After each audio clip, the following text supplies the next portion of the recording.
dans cette chaîne. Aujourd'hui, nous allons vous raconter l'histoire de l'un de ceux qui ont marqué l'histoire contemporaine de l'Afrique. Avant de commencer, n'hésitez pas à donner un petit like et vous abonner en activant la cloche de notification pour ne rater aucune des prochaines vidéos.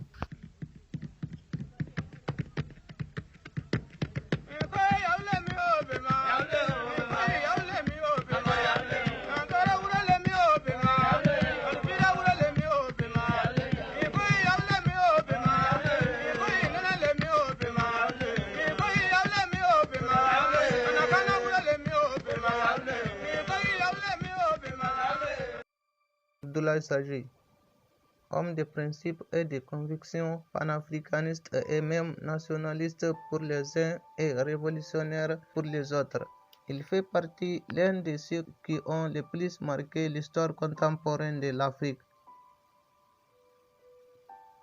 Né en 1910 à Rufisque, dans la région du Cap-Vert au Sénégal, son père, Demba Sadji, était un marabout issu de l'ethnie Séréré et sa mère, Oumi Diouf, de l'ethnie Léboué. Après des études coraniques dans son village natal, le jeune Abdoulaye rejoint l'école française à l'âge de 11 ans, puis fréquente le lycée Faidherbe de Saint-Louis. 3 ans plus tard, il obtient un baccalauréat avant d'intégrer l'école normale William Ponty de Kolda en 1929.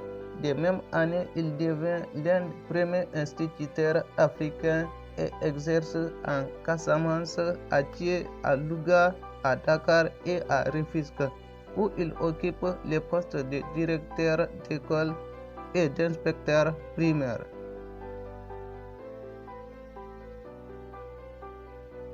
Abdoulaye Sadji, tout comme Birago Diop, il fait partie l'un des membres du groupe de jeunes sénégalais qui, dans les années 1930, lança le mouvement de la négritude.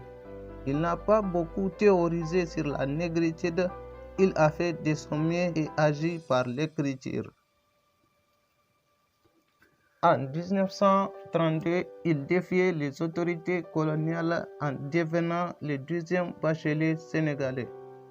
Il était l'un des jeunes qui s'était mis à combattre la thèse de l'assimilation et la thèse et la fausse élite des évolués. À la fin de la Seconde Guerre mondiale en 1945, Abdoulaye Sadji se lance dans les combats pour l'indépendance de son pays et devient l'un des pionniers de la négritude. Loin de la négritude du quartier latin, il pratique la négritude intérieure. Ses ouvrages les plus connus et les plus étudiés demeurent Moudaïna en 1953 et Nini Milatresse du Sénégal en 1954.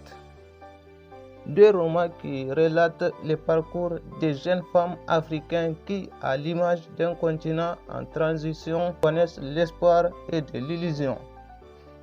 Et son œuvre, entre autres, des articles dans Présence africain, Paris, Dakar et dans de nombreuses revues africaines.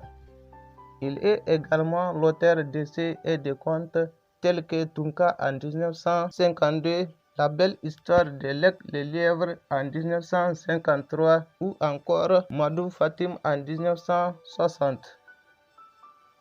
En collaboration avec Léopold Sédar Senghor qui en assure la partie grammaticale. Ses ouvrages témoignent d'un combat, de son attachement pour la culture africaine et la valorisation de l'homme noir.